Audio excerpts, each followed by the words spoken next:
आज से फिर तीसरा राइड उड़ीसा से बेंगलोर, मेरे खुद के घर से।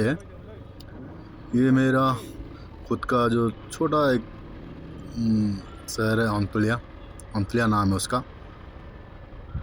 और 2 बार तो आके जा चुका हूँ मैं बेंगलोर से घर तक, मतलब उड़ीसा। 1600 किलोमीटर 1600 किलोमीटर होता है मेरे घर से मैं जहाँ रहता हूँ वहाँ तक। और रॉयल एनफील्ड के साथ ये मेरा तीसरा राइड है। पहली बार तो अकेला गया था, दूसरा बार एक दोस्त के साथ सफ़र था, और तीसरा बार उसी दोस्त के साथ फिर से एक सफ़र है। दिसंबर का महीना है, 23वां तारीख है, सॉरी 23 तो नहीं, 22 तारीख निकल रहा हूँ अभी। और घर से निकला हूँ तो यहीं से, घर से जाते समय बेंगलोर के लिए थोड़ा मन में उदासी रहती है और माइंड संतुलन नहीं रहता, बेचैनी सी रहती है। घर छोड़ के इतना दूर जाना, और राइड बहुत लंबा भी है। और हमारा यहाँ से ट्रेन का सफ़र थोड़ा दिक्कत होता है कि बाइक बुकिंग करने के लिए और टिकट मिलना, कंफर्म होना, ये इधर से बहुत मुश्किल होता है। और उसके लिए मुझे इधर से जाने के राइड में, मतलब खुद राइड करके निकल लेता हूँ, जब मन करे आ जाता हूँ। आने के लिए तो आसान होता है, बेंगलोर से अगर घर आता हूँ तो आसान होता है, पर इधर से जाने के लिए थोड़ा दिक्कत होता है। थोड़ा नहीं, बहुत दिक्कत होता है, क्योंकि पहली बार मैं तो गया, फिर अपने होम डिस्ट्रिक्ट से वापस घर आ गया। क्योंकि कंफर्म टिकट नहीं मिलेगा तो बाइक भी बुकिंग नहीं हो पाएगा। और ऐसे वेटिंग लिस्ट में बिना बाइक के तो जा सकता हूँ, पर बाइक के साथ जाना, उसको जाके फिर भुवनेश्वर में बुकिंग करना, मेरे होम टाउन से तो, डिस्ट्रिक्ट से तो नहीं हो पा रहा है बुकिंग। उसके लिए वहाँ तक फिर भगाओ, फिर वहाँ से जो भी करना है, पार्सल या लगेज जैसे ले जाना है वो ऐसे ले जा, तो ये सब करने में थोड़ा टाइम वेस्ट होता है। थोड़ा नहीं, बहुत ज़्यादा टाइम वेस्ट होता है। उसके लिए फ़िलहाल तो प्लानिंग घर से ही बना लिया कि नहीं, चलो निकलता हूँ। इसे 2 दिन पहले हम लोग सोचा था कि चलो इसको ट्रेन में बुक कर देते हैं और खुद एक टिकट बना के चलते हैं। लेकिन वो सम टिकट तो वेटिंग का बना लिया, पर नहीं हो पाया। बाइक के लिए तो होना भी चाहिए ना। उसको पार्सल में तो लेना नहीं चाहता, उसको मैं लगेज के तौर पे लेना चाहता था अपने हिसाब से। मतलब मैं जैसे जहाँ उतरूँगा, मुझे मेरे हाथ में बाइक हो जाए और मैं उसको फिर राइड करके अपने जहाँ रहता हूँ वहीं तक जाऊँ, तो नहीं हो पाया। फ़िलहाल ये घाटी जो देख रहे हैं, ये घाटी इसको पंसतेला बोलते हैं। और ये घाटी फ़िलहाल अभी ये रोड रास्ता सभी सुधरा हुआ है। पहले बहुत कचरा था या तो बहुत ख़राब था ये रोड। अब फ़िलहाल अभी बहुत अच्छा है रोड। और पहाड़ है एक, ये पहाड़ को उठ कर फिर निकलना उतरना होता है। और ये रास्ते पे बहुत ज़्यादा भी एक्सीडेंट हुआ है, क्योंकि ये इसी रास्ते पे इतना ज़्यादा व्हीकल वगैरह नहीं चलता है, तो जो भी जाता है बिंदास जाता है। और टर्निंग वगैरह बहुत है, देख तो रहेंगे। मन में थोड़ा बेचैनी सी है, क्योंकि घर बार छोड़ के जा रहा हूँ ना। हाल ही में आया था, 20 दिन हुआ है आए थे। दोस्तों के साथ न्यू ईयर पार्टी भी था, वो भी नहीं हो पाया, अपने काम में बिजी रह गया, तो सब काम आधा अधूरा हो गया, पूरा कंप्लीट नहीं हो पाया। और उधर से बेंगलोर से मेरे टीम एंजाइम वालों ने भी प्रेशर डाल के रखा है, जल्दी आ जाओ, जल्दी आ जाओ। देखो इस तरह का टर्निंग है, आगे दिखाई नहीं देगा कि कौन आ रहा है कौन नहीं आ रहा है। बहुत सारे हमारे खुद के गांवों से भी बहुत सारे लोग इधर एक्सीडेंट होकर मरे मरे बचे हुए हैं। मरते मरते।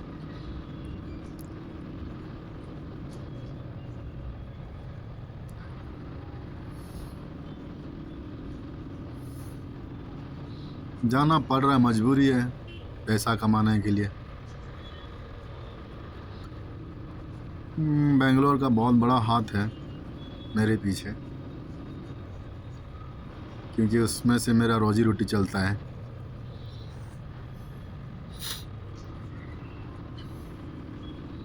लेकिन बहुत दूर है ना, साल बीत जाता है यार वहाँ जाते हैं तो।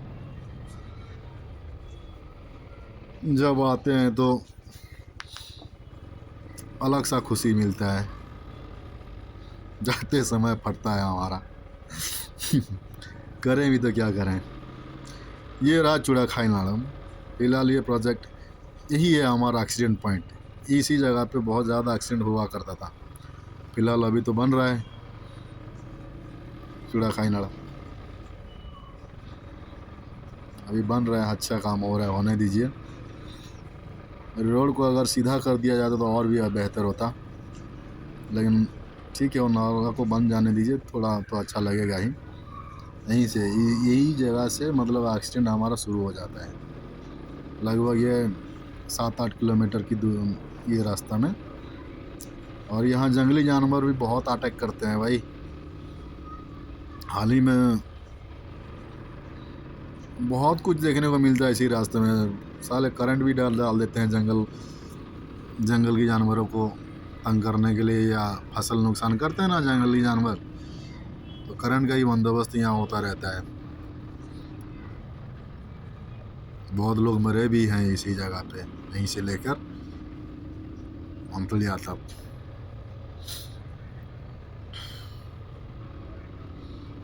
ये मेरा घर के पास ही है ये शहर, और मैं मेरे होम टाउन को जाने के लिए इसी रास्ते से जाता आता रहता हूँ। और स्कूल कॉलेज जो भी किया इसी रास्ते पे आ जाके किया। और मेरे घर से मेरा होम डिस्ट्रिक्ट 55 किलोमीटर है। तो हम लोग एंट्री मार गए ओगी गांव का नाम है आगे वाले गांव। उसका ये अगल बगल खेती बाड़ी तो दिख रहा है। ये भी एक तरह का डेवलप गांव है।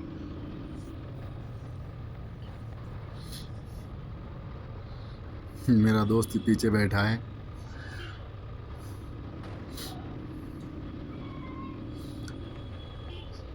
सोच रहे हैं आगे तक जाएं या ना जाएं, वापस आएं या क्या। एक बार तो वापस आ गए घर तक, तो घर वाले ने पूरा मन मना लिया था कि ये लोग निकल चुके हैं बेंगलोर के लिए। लेकिन फिर आगे तो देखते ही उन लोगों ने सवाल खड़ा किया कि कैसे क्या हुआ आगे रिटर्न बोल के। लेकिन इतना नहीं, घर वाले इतना कुछ सह लेते हैं, लेकिन अड़ोस पड़ोस की जो है वो लोग तो ताना मारते ही हैं, इधर उधर का बातें मतलब जोड़ जाड़ के।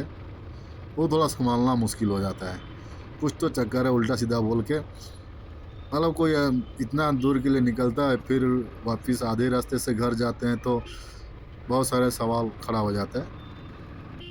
ये ओगी गांव है, डेवलप गांव है। ये तो सिर्फ रोड होती है, स्कूल है इसका प्राइमरी लेवल का।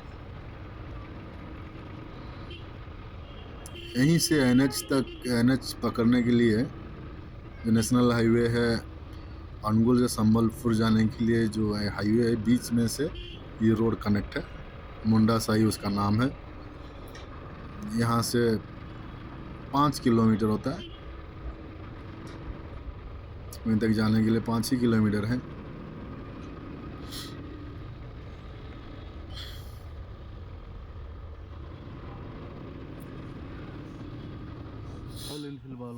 और ये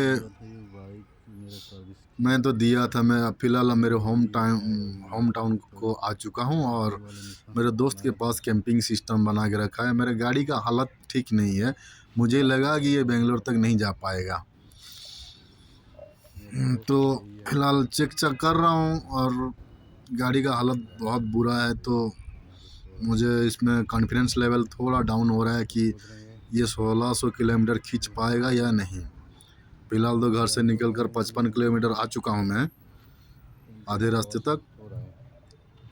और रॉयल इनफील्ड वालों को मैं 8 तारीख को दिया था, दिसंबर का 8 तारीख को। इन लोगों ने सारे कंप्लेन में बराबर दे दिया था, पर उन्होंने जो काम किया वो मेरे तरह से मैं उसके लिए सेटिस्फाई नहीं हूँ, क्योंकि बहुत गलत काम किया है उन लोगों ने। क्योंकि रॉयल इनफील्ड मेरे बाइक के साथ मेरा दूरी जो है करीबन 7-8 महीने, हाँ 8 महीने तक मैं इसके साथ टच नहीं था, मतलब उसको राइड पे कभी निकाला ही नहीं। और इसकी वो देखभाल करने के लिए मैं अपने एक दोस्तों यारों लोगों को दे दिया था कि भाई कभी कभार जाके स्टार्ट मार लेना और राइड करते रहना। तो उन लोगों ने भी गंदी राइड किया या उसको देखभाल नहीं किया, उसका डिस्प्लेट भी गया। और टायर तो देख रहे हो आपके सामने, मैं यहाँ सफ़ेद का निशान बना के रखा है। एक बार तो ऐसे ही कर दिया था, रॉयल इनफील्ड वालों ने उसको बोला तो था, लेकिन फिर देखा तो फिर पीछे का टायर बबलिंग हो रहा है, आई थिंक उसके लिए फिर वो लग रहा है। ये बहुत गंदी बात है, बहुत बुरा हुआ है मेरे साथ, और मैं आज फ़िलहाल इसके लिए मुझे यहाँ रुकना पड़ा और रुक भी रहा हूँ। और ये मेरा दोस्त का कभी कभार आता हूँ तो यहाँ रिलैक्स करने के लिए मैं यहाँ रुक जाता हूँ। यह मेरे बहुत अच्छा दोस्त है, बचपन का यार है, और कभी भी गांव जाता हूँ तो वो मेरे लिए भी तड़पता है, मैं उसके लिए भी तड़पता हूँ। यह हाइड्रोलिक मोबिल बहुत सारे ऑल इंडिया यहाँ से सप्लाई देती है। वो 4 व्हीलर का एक्चुअली पिकअप का व्हीकल का ड्राइवर है। ऑल इंडिया लेवल में उनका ट्रांजैक्शन मतलब एक्सपोर्ट इंपोर्ट है। और यहाँ भी मेरा जॉब के लिए रिक्वायरमेंट किया था, पर मैं उसका सुना नहीं और मैं अपने बेंगलोर को निकल पड़ा हूँ। तो वो भी मेरे साथ गुस्सा हो गया कुछ दिनों के लिए कि मेरा सुनता नहीं है बोल के। तो मैं भी उसके साथ गलत ही किया ना, क्योंकि मैं उसको बोला था कि भाई कुछ कर, मैं यहाँ सेट हो जाता हूँ होम डिस्ट्रिक्ट में तेरे साथ।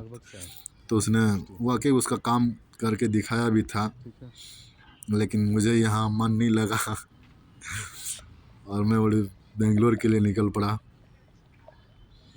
बहुत दिया चांस मेरे को कि नहीं तू यहाँ रुक जा, तेरे लिए कुछ करता हूँ, दिया था उसके लिए। कोई ये वो इसका घर है, मतलब कंपनी ने उसको यहाँ पे रहने के लिए सारे बंदोबस्त करके रखा है। तो हम लोग भी कभी मेरे दोस्त के साथ आता हूँ तो यहाँ रेस्ट लेता हूँ और उसके साथ हंसी मजाक कर लेता हूँ।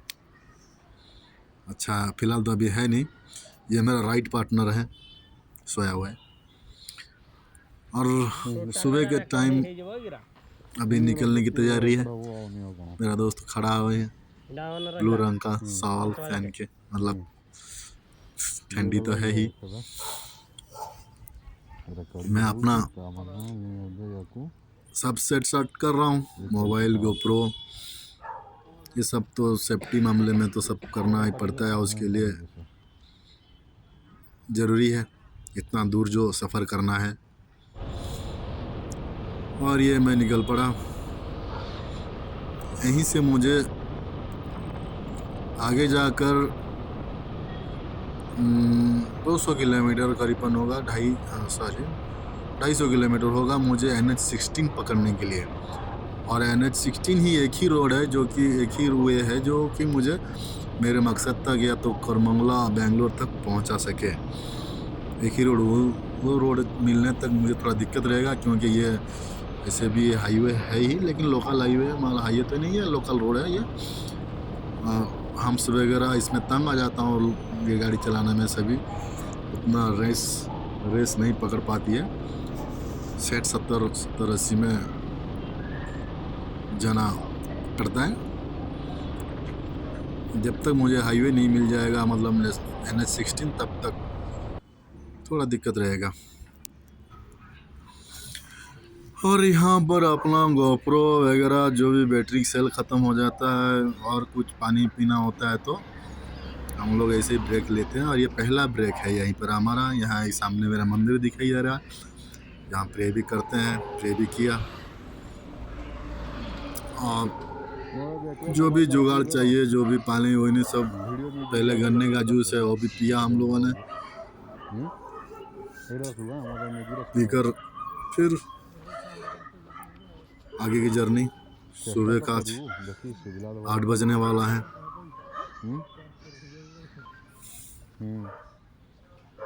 सफ़र अच्छा रहे और उसके लिए ऊपर वाले को भी प्रे करना पड़ता है और अच्छे से चलते हैं करके निकल रहे हैं और क्या। ये तीसरा राइड है, इतना नहीं कि नहीं पहुंच पाएंगे, लेकिन क्या है कि इस बार थोड़ा प्लानिंग में चेंज है।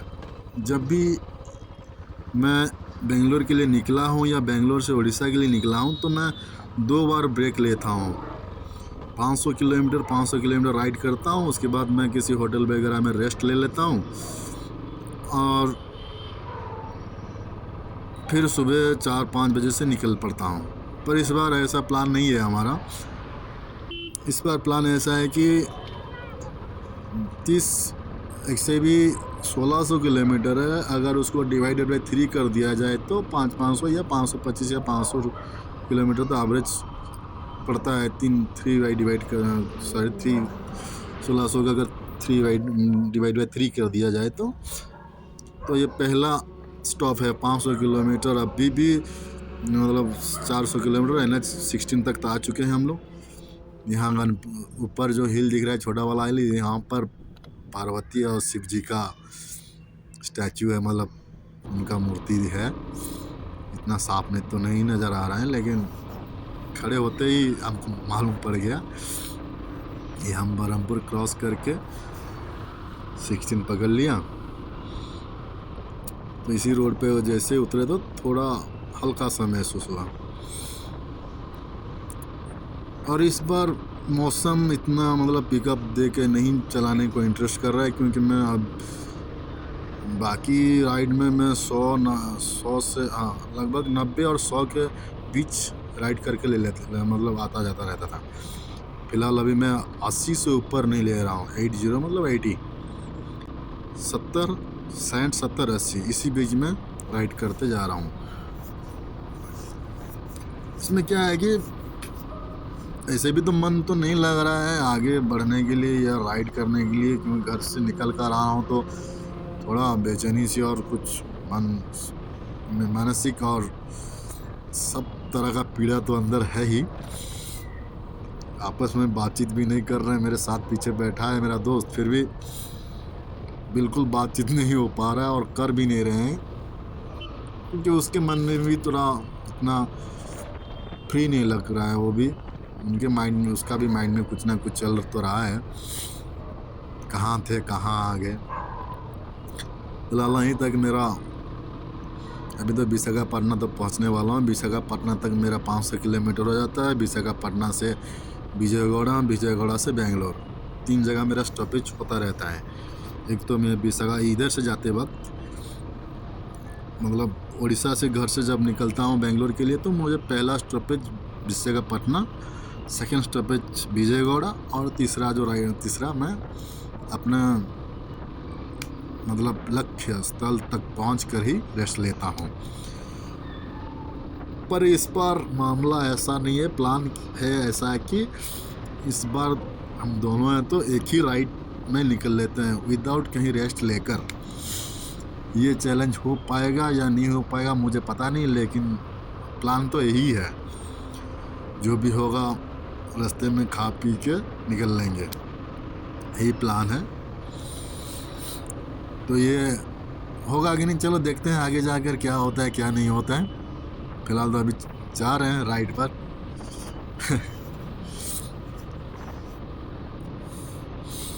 और गाड़ी, बाइक का उसका कंडीशन भी सही नहीं है ना, क्योंकि पीछे का स्ट्रक्चर भी काम नहीं कर रहा है और चेन पॉकेट भी थोड़ा लूज़ है, और उसके बाद मेरा टायर भी पीछे लग रहा है।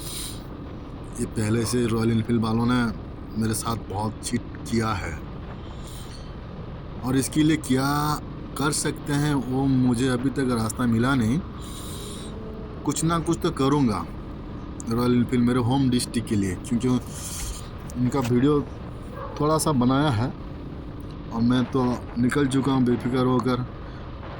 और दूसरे किसी और के पास, मतलब ये किसी और लोकल गैरेज वगैरह में ये गाड़ी का काम हो नहीं पाएगा। गलती से भी किसी के पास रॉयल एनफील्ड का कौन सी भी बाइक हो, 50 या तो कौन सी भी बाइक हो रॉयल एनफील्ड का, वो सिर्फ रॉयल एनफील्ड वाले ही उसका सही इलाज कर पाते हैं, दूसरा कोई लोकल गैरेज वाले नहीं कर पाते हैं। अगर लोकल गैरेज वालों के पास लेकर जाओगे तो लेने का देना पड़ जाएगा, उसका कोई गारंटी वारंटी नहीं रहेगा, काम भी बेहतर नहीं होगा वो, क्योंकि वो ठोक ठा के मार पीट करके उसका काम थोड़ा उल्टा सीधा हो जाता है। क्योंकि मेरे साथ ऐसा हुआ है, जो टायर मैंने लगाया है वो टायर रास्ते बीच में ही फट गया था, तो मैं उसको कहाँ जाऊँ वहाँ रास्ते में, तो मतलब टायर चेंज करने के लिए फिर रॉयल इनफील्ड को लेके जाके फिर चेंज करो, इतना पेशेंस तो अपने पास फिर वहाँ है कि नहीं, सर्विस सेंटर, ये सब देखना पड़ता था।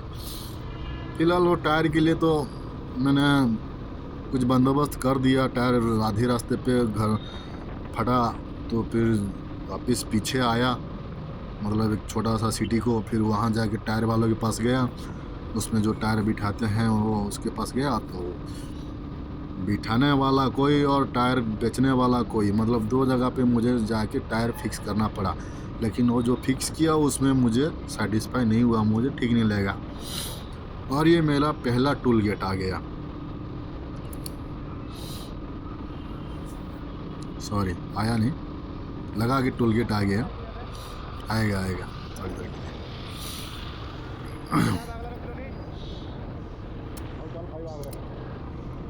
ठंड भी लग रहा है, मौसम बहुत साफ है। ऐसे भी धूप और बारिश और ठंड तीनों सीजन में मैंने राइड करके देख लिया। फिलहाल तीसरा राइड जो है विंटर सीजन में है और ठंड भी है। सबसे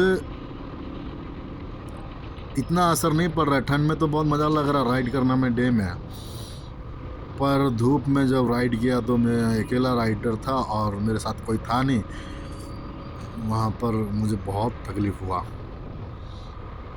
मैं स्टॉपेज भी करके गया था, 500 किलोमीटर्स विशाखापट्टनम स्टॉपेज, उसके बाद विजयवाड़ा स्टॉपेज, आ गया ना। ये पहला टोल गेट है।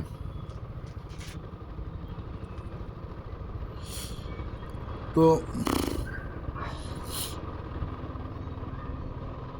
रेन सीजन में, हाँ रेन सीजन में उधर से आ रहा था बेंगलोर से, मैं इधर से भी गया, मतलब उड़ीसा से बेंगलोर के लिए भी नहीं, पहले तो बेंगलोर से उड़ीसा आया रेनी सीजन में। रेनी डे में, मतलब रेन सीजन में जब निकला बेंगलोर से उड़ीसा तक निकला था, पर पूरा शुरू से भीग गए थे, दिन रात बारिश हो रहा था और मेरे दोस्त भी सा। लेकिन बेंगलोर से घर आने के लिए एनर्जी बहुत 100 to 100 वोल्टेज हमारे पास रहता है, 11 के भी बोले तो भी कम नहीं होगा, क्योंकि इतना ताकत और इतना एनर्जी हमारे अंदर पैदा जनरेट हो जाता है। किंतु पर घर से बेंगलोर के लिए निकलते हैं तो बहुत तकलीफ़ होता है राइड करने में और जाने में। लेकिन वहाँ से जब आते हैं तो बारिश के मौसम में आ गए थे, पूरा भीगते हुए रास्ते में भी रुकना पड़ा। बेंगलोर से 200 किलोमीटर रास्ते में, बहुत सभी सारे सीज़न का तो अनुभव तो है ही। फिलहाल अभी विंटर सीजन का अनुभव देखते हैं कैसा रहता है। सबसे भारी पड़ा बोले तो हर समर सीजन में, समर सीजन में राइड करना इतना आसान काम नहीं होता है मेरे हिसाब से। जो लोग कर रहे हैं ठीक है, करते होंगे कि उनका भी अनुभव रहता होगा, लेकिन मैं जितना, मेरे हिसाब से समर सीजन में मुझे बहुत भारी पड़ा, क्योंकि भूख तो ऐसे भी नहीं लगेगा धूप में, और प्यास कभी भी कम नहीं होता है, हमेशा प्यास लगी रहती है। ठंडे पानी पी के जाना पड़ता था।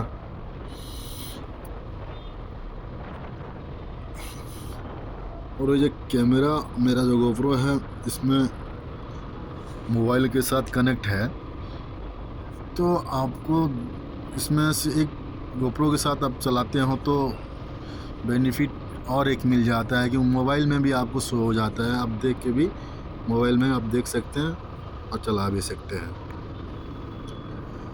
तो आ गए हम लोग फिर से। रास्ता बहुत लंबा है, अभी तो फ़िलहाल 400 किलोमीटर तक मैं राइड कर पाया हूँ, मतलब कर भी रहा हूँ, हो चुका है 400 किलोमीटर। आगे 500 जैसे ही हो जाएगा तो विशाखापट्टनम हम लोग पहुँच जाएंगे। सुबह से अभी तक इतना ही खींच पाए हैं।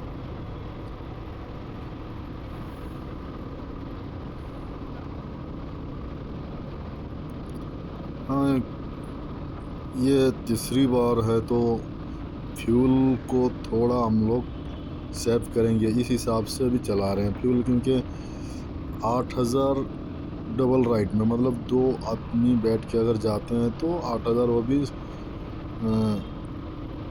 स्पीड अगर 100 के ऊपर रहता है तो रॉयल एनफील्ड में 7,500-8,000 तक हो ही जाता है। इस बार देखते हैं, क्योंकि इस बार मुझे लग रहा है कि मैं मिनिमम रेंज में जा रहा हूँ 70-80, 60-70-80 में, तो मुझे लग रहा है कि नहीं इस बार स्वैप होगा, क्योंकि जब से स्टार्ट किया तब से मुझे पता लग गया है कि इस बार फ्यूल थोड़ा कम पी रहा है।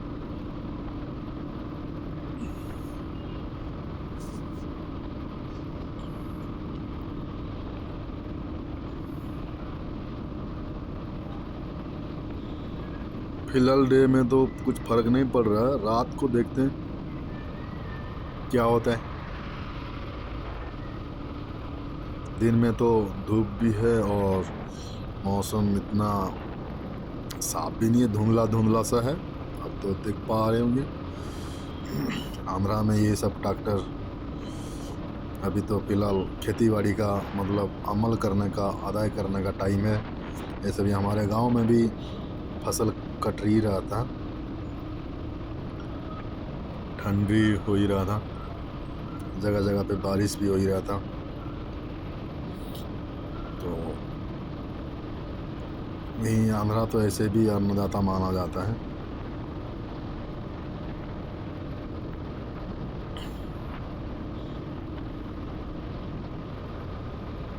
रोड अच्छा है, एक ही रोड, बस जैसे ही उतर जाओ, क्योंकि रोड पकड़ने में थोड़ा दिक्कत है। हम घर से 250 किलोमीटर के बाद जाके NH-16 मिलता है मुझे, उसके बाद पकड़ लो बस आगे बेंगलोर। सोच लो, अगर NH पकड़ लिया ना तो इस तरह का रास्ता मिल जाएगा आपको।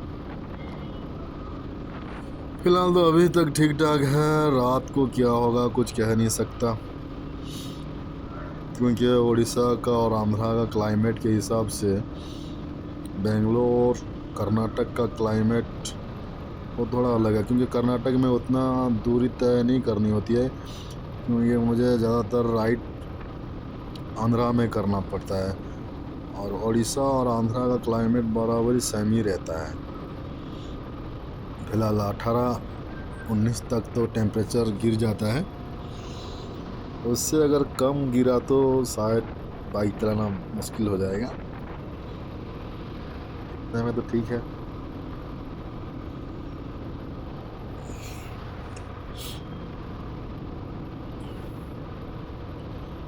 ये रहा ट्रैक्टर से भी, बाप रे बाप रे बाप रे। ट्रैक्टर तो नहीं है, दूसरा कुछ मशीन है जो कि फसल को नगद नारायण, मतलब इस तरफ से डालो फसल, उस तरफ से धान निकल जाएगा, इस तरह का मशीन है। वहीं पर कटिंग के साथ वो कर लेता है।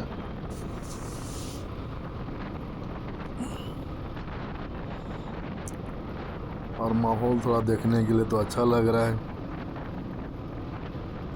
इधर उधर धुंधला धुंधला सा सब देखने को मिल रहा है।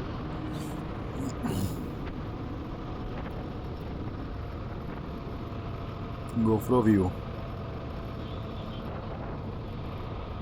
पहली बार जब आया तो गोप्रो नहीं था, सिर्फ बाइक था, राइड करके आ गया अकेला ही, वो भी एडवेंचर वीडियो था। वीडियो तो नहीं बना पाया लेकिन एडवेंचर था मेरे लिए। जगह जगह पे सेल्फी वगैरह छोटा मोटा वीडियो बना लिया था। और यूट्यूब बनाने के लिए कोई इस तरह का कोई मतलब मकसद या प्लान नहीं बना था, जब सेकंड राइड किया तो पार्टनर हुआ, राइड पार्टनर, तब जाके प्लान बना। और सेकंड राइड का भी वीडियो है इसमें। आते जब बेंगलोर से उड़ीसा जब गए तभी का है, और बेंगलोर टू उड़ीसा, उड़ीसा टू बेंगलोर दोनों ट्रिप का वीडियो उसमें डाला गया है मेरे यूट्यूब चैनल पे, ओडी क्रेजी पे। और ये भी सही है, कैमरा तो होना चाहिए क्योंकि रोड सेफ्टी के लिए खास करके 80% रोड सेफ्टी है। इतना दूर सफ़र करने के बाद अगर बीच में कुछ हो जाता, ऐसे भी पुलिस वगैरह पेट्रोलिंग तो चालू है, क्योंकि रात को कभी राइड नहीं किया, आज मालूम पड़ेगा। ऐसे भी रात को राइड करते समय कैमरा का तो कुछ काम नहीं, मतलब वो तो कुछ होगा नहीं। 2 आदमी हैं तो बिंदास जा सकते हैं, कोई दिक्कत नहीं है।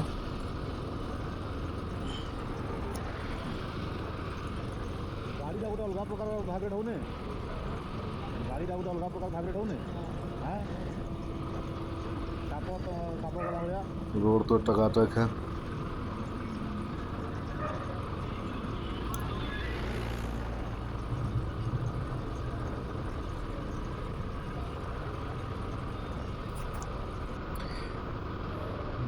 बाइक में कुछ प्रॉब्लम नज़र आ रहा है, भाई मतलब बबलिंग हो रहा है, देखना पड़ेगा क्या हुआ है। चेक करो कौन है, वहीं पे हम लोग रुके। चेक कर दो, चेक कर दो कौन है। बाइक का कंडीशन बहुत ख़राब है अभी फ़िलहाल, और देखना पड़ेगा भाई क्या हुआ है। डबल स्टैंड मार के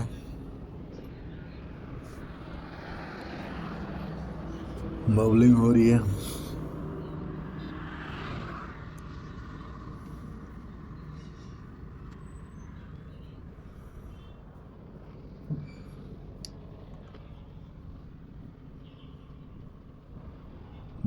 जितना सफ़ेद निशान किया था सब मिटकर काला निशान बन चुका है, मतलब टायर घिसना शुरू हो गया है। कुछ तो करना पड़ेगा।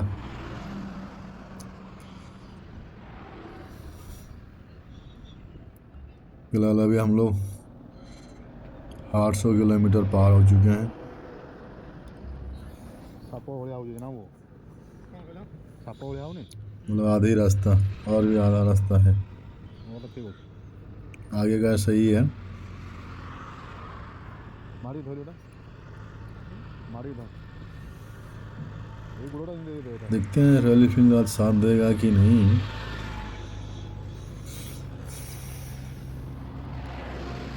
दिन बहुत प्रॉब्लम हो जाएगा।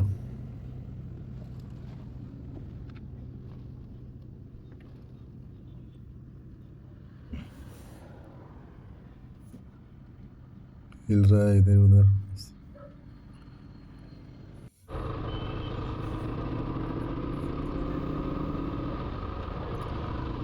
बाइक का ये हाल देख के अभी राइड करने में मज़ा नहीं आ रहा, और मन में भी कुछ अजीब सा ख्याल आ रहा है, जा पाएंगे या नहीं जा पाएंगे। मन में ही सोच रहा हूँ कि आगे जाकर मैं किसी गैरेज में दिखाऊं या क्या करूं, कुछ समझ में नहीं आ रहा है। जाना तो पड़ेगा, ये लग तो रहा है ऐसा, क्योंकि ज़्यादातर बबलिंग हो रहा है, चक्के हिल रहा है।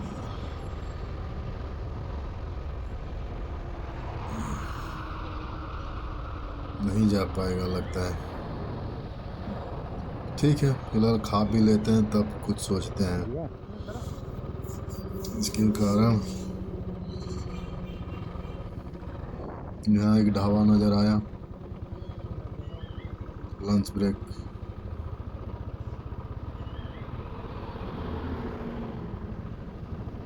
चल पड़े लंच ब्रेक के लिए, और यहाँ हालत सही नहीं लग रहा है। नहीं, ये जगह ठीक नहीं है, आगे निकलते हैं। एक तो यहाँ पार्किंग का जगह नहीं है, और इतना धूल है कि खाना पीना भी कहाँ सही होता होगा। आगे जाके देखते हैं, आगे जाके कहीं सही जगह मिले तो तब खाएंगे। वैसे भी गाड़ी तो ढंग से नहीं चल रहा है।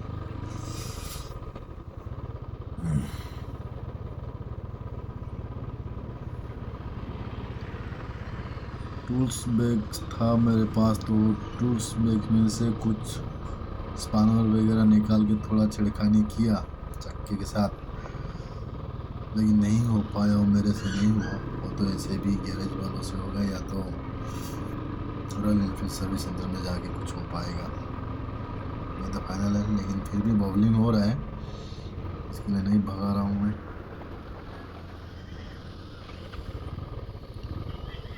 जब भगा के चलाया तो 100 के स्पीड में ठीक ठाक, मतलब उतना बबलिंग नहीं नज़र आया। वो चालू भी 100 से जब कम कर देता हूँ फिर ज़रूरत से ज़्यादा बबलिंग होने लगता है। थोड़ा थोड़ा हो रहा था, फिर खींच लिया आगे बहुत तेज से, तो फिर ज़्यादा बबलिंग, मतलब चक्के हिलने लगा, तो मालूम पड़ गया कि नहीं जाना पड़ेगा इधर गैरेज के या किसी अस्पताल में इसको लेके जाएंगे। जहाँ हमको लगा ये साफ़ सुथरा होटल है तो यही खा लेते हैं, ऊपर फिर आगे की सफ़र जारी रखेंगे। कौन रखे पहला नो बहुत तो बहुत बोला बोला बोला 38 या 40 घंटे का सफ़र को एक वीडियो बना के उसमें डालना डाटा के साथ, तो ये संभव नहीं है। जितना हो सकता है उतना वीडियो बना के डालने की कोशिश कर रहा हूँ। और रात का वीडियो तो ऐसे भी नहीं शूट कर पाते, और होगा भी नहीं, और इतना मेमोरी भी मेरे पास नहीं है, और इतना सुविधा भी नहीं है। ये उसके दो मोबाइल चार्ज करना पड़ता है, उसके बाद गोप्रो का 2 बैटरी भी चार्ज लगाना पड़ता है, और मेमोरी भी फुल हो जाता है, उतना स्टोर करने के लिए नहीं हो पाता, उसको फिर करना मुश्किल होता है। लंच करके निकल पड़े।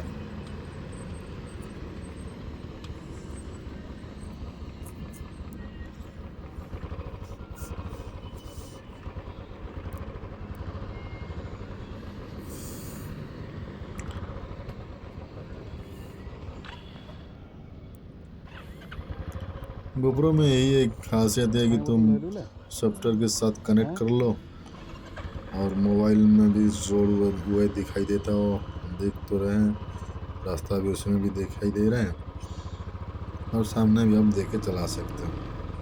2 तरह का सुविधा मिल जाता है इसमें।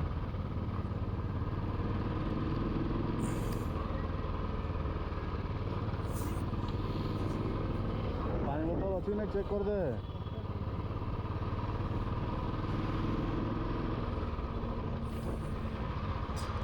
इस बार का सफ़र इतना शानदार नहीं लग रहा है, इतना अच्छा भी नहीं, क्योंकि खास करके गाड़ी तो मेरा बाइक तो बीमार है ही,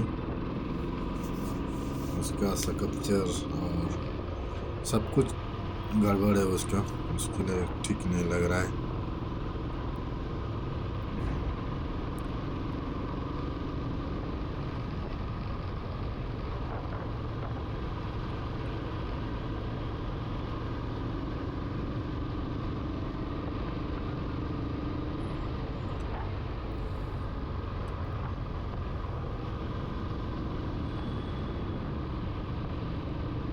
फाइनली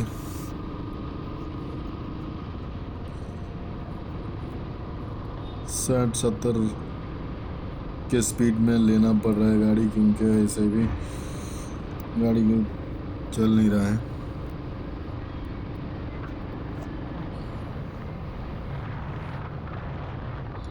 ऐसे भी आज दूसरे दिन का सफ़र है, गाड़ी तो ख़राब है, पर मैं नेल्लूर में जाके उसको रॉयल एनफील्ड शोरूम में थोड़ा बनाया, बेरिंग चला गया था, बेरिंग बना के ऐसे भी उसका पीछे का रिम भी मतलब क्रैश हो गया था, बहुत सारे प्रॉब्लम आ गया था, तो उसको जाके बनाया।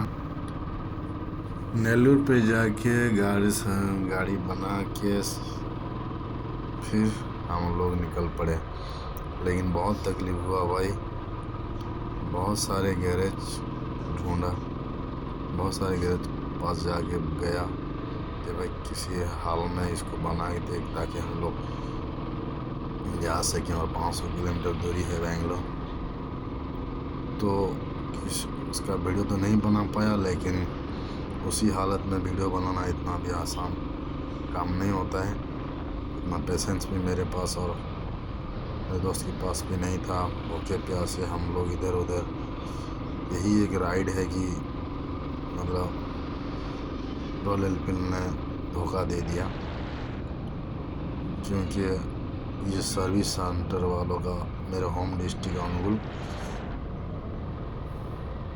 उन्होंने सर्विस के नाम पे चीट किया और मुझे बहुत बेहाल कर दिया ये सफ़र में। जैसे तैसे करके तो हमने सर्विस सेंटर ढूंढ लिया और 1000 रुपये का खर्चा है, क्योंकि वो 8000 रुपये का खर्चा बता रहा था। तो मैं सिर्फ चक्के का ऑयल का बनाने के लिए बोला और बाकी का मैं बाद में देख लूँगा बोल के उसको कहकर गाड़ी धीरे धीरे चला के आने लगा और पहुंच भी गया।